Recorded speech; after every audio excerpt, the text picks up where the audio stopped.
So this may interest you somewhat, or might not, but it kind of tickles me. So air, when it's compressed, gets hot, and hot air can carry more water vapor than cool air. So when you spray the air out of an air nozzle, it's decompressing the air, and the air's carrying capacity diminishes because, you know, once the air decompresses, it becomes cool, and cold air can't carry as much water. So you're spraying something and you get water droplets on it, which is sometimes a problem. Depends on what you're working with. So we came up with a good solution. We interrupted the air supply. So instead of going directly to the tank, we redirected it to those copper pipes, which are running along here, and they run one, and you know, the output goes down into a barrel. That barrel is, you know, a couple feet, several feet underground. It's full of water, and the ground keeps the water cool. And that cold water cools the hot air inside the copper pipe. Because let's see here, one of these pipes, well, not particularly at the moment. Yeah, this is the hot pipe right here, and this is the cold pipe right here. So the you know, the hot air, it's hot because it's been compressed. The hot air is cooled off by all the water, because there's loops and loops of, there's coils and coils of copper pipe down there. And by the time it comes back up, it's cold. It's cold, and it's not water vapor anymore. It's water droplets, you know, that's being blown through this tube, and it blows all the way up here, and it gets trapped very nicely by this water trap, which I will proceed to empty. I'd actually film that too if I could. Can I do it? Sort of. There we go. See if it stays. Yeah. So basically, and I've already emptied some of it, but this is all water that would be coming out the hose otherwise.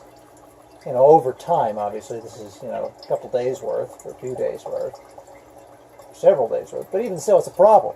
You know, it's on my clear plastic parts, leaves kind of a nasty, oily film, and has to be cleaned up, which I don't care for. So this is a rather nice solution. You can buy refrigerator units that will do this. But you know, they're several grand. So this is our solution.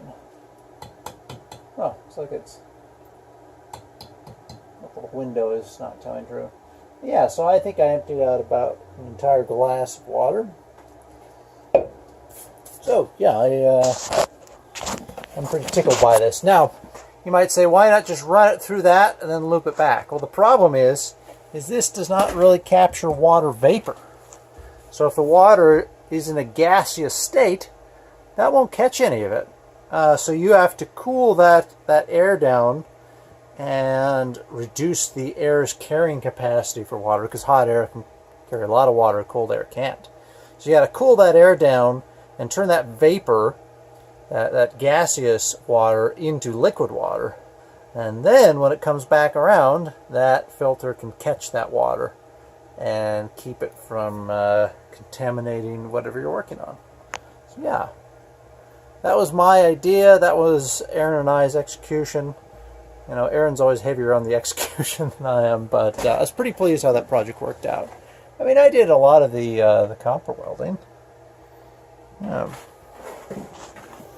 yeah, rather than have an expensive piece of equipment, we have a barrel of water underground.